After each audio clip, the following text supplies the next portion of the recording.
سننے والے کو میرا آداب السلام۔ ماہنور کیفے سے باہر نکلی تو شام رات میں بدل رہی تھی۔ ٹھنڈی ہوا اس کے بالوں کو چھیڑ رہی تھی جبکہ وہ اپنے فون میں مصروف پارکنگ کی طرف بڑھ رہی تھی۔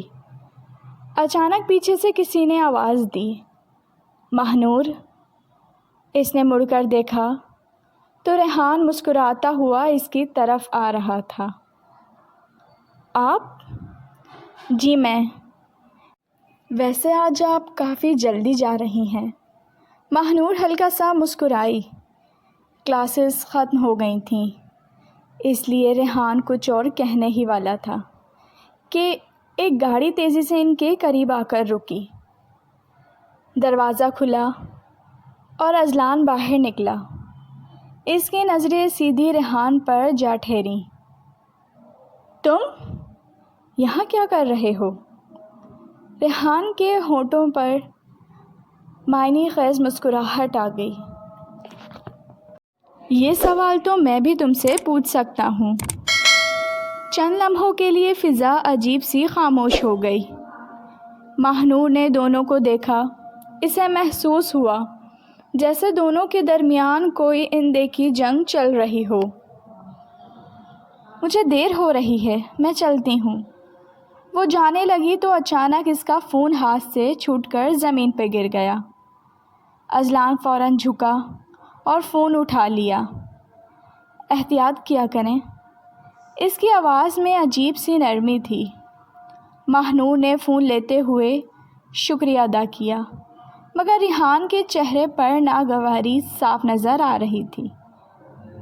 ہر وقت ہیرو بننے کی ضرورت نہیں ہوتی اذلان نے گہری نظر اس پر ڈالی، اور ہر وقت سب کچھ حاصل کرنے کی عادت بھی اچھی نہیں ہوتی۔ ماہنور حیران رہ گئی۔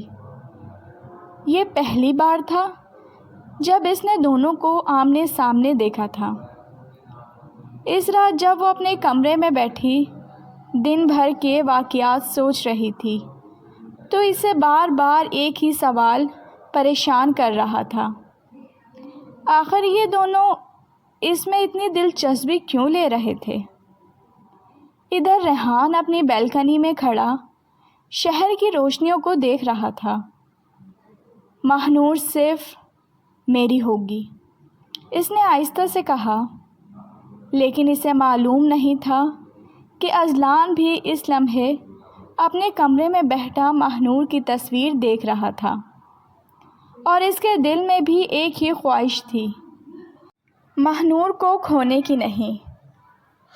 اگر آپ کو یہ کہانی پسند آئی ہے تو پلیز ناول نائٹ کو سبسکرائب کیجیے، کمنٹس کر کے بتائیں کہ آپ اس کا اگلا پارٹ سننا چاہیں گے۔ اجازت دیجیے، اللہ حافظ۔